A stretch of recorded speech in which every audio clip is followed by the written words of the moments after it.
Hey guys, Dan here from SDI. Today we're doing front Xpedition SDI brake kit. We already got our front wheel off, and what we wanted to explain right off the bat is we want you to measure the actual inside of your wheel. Obviously these rotors, and these are our first prototypes, are larger size, and we've tested them on metal effects wheels, stock wheels, but you need to make sure with your wheels, because we couldn't test them with all, that it'll fit. Now, if you buy a set, it doesn't fit your wheels, send them back. We're not going to charge you a restocking fee unless you took a hammer to it, but we're going to make good by you. But please check this before you try to install it so you're not wasting your time. So what you want to do, which these are like monster 17-inch wheels, is measure the inside part where the caliper would be. And you want to make sure you have 12 3/4. You know, on these 17-inch with 37s, we have 15.5. So we got more than enough room.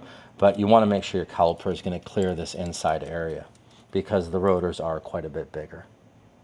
Before removing the caliper, I like to go ahead and remove these stop bolts that keep the brake pads in place.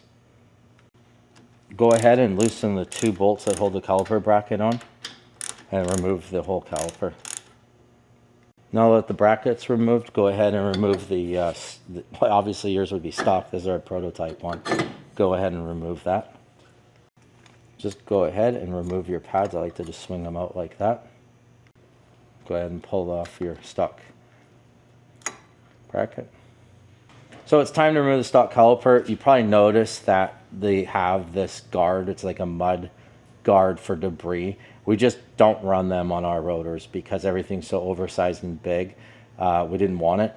And as we've explained, if you're mud bogging, you don't want to use wave rotors in our disc. Stock is actually going to work better. If you're normal climates and not sitting in mud all day, of course this will work, and you just don't need this anyway. You want to go and make sure that both sides of the caliper are very clean. Use a rag, use contact cleaner, get it cleaned out. Then we're going to use a small amount of our green grease, only on the pin side that goes into the caliper. You don't want to overdo it because you don't want that running into your pads, but you also want this to move smooth and freely, so just a light layer of our green grease. So we're going to go ahead and make sure it's lined up and just go ahead and slide the bracket on, push it all the way in, and then you just want to make sure that it moves freely, that, you know what I mean, it's nice and smooth. All right, now it's time to put on the pads. We do recommend using new fresh pads. We did find that the Super ATV ones were actually a little bit more grippy, but we went back to our, this has been a prototype car and we're durability testing it still, seeing how many miles we can put on it.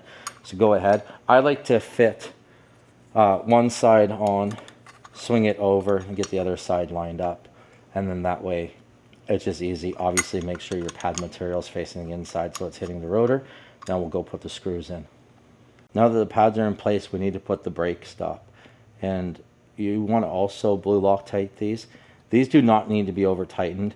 If you crank on them, you could actually spin the pin in the bracket, and that's not what you want to do. So these only get tightened to, we recommend 44 inch-pounds.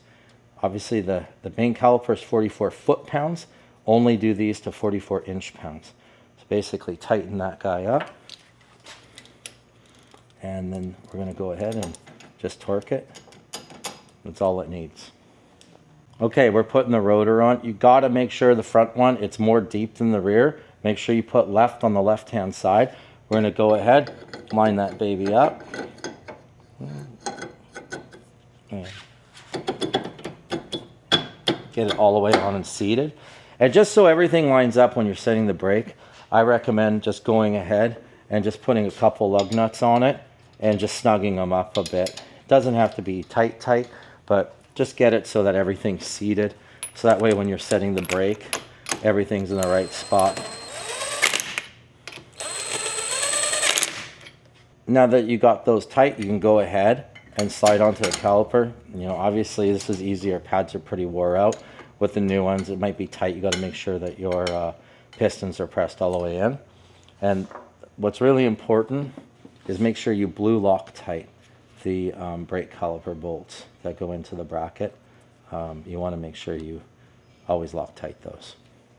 Now that we have the caliper on, we're going to go ahead and torque these to 44 foot-pounds. All right, so the last step is to set the set screw. Basically, you turn it in until the basically the brake is lightly touching the bracket, and then you want to go and turn it a half turn loose. That way it's got good play.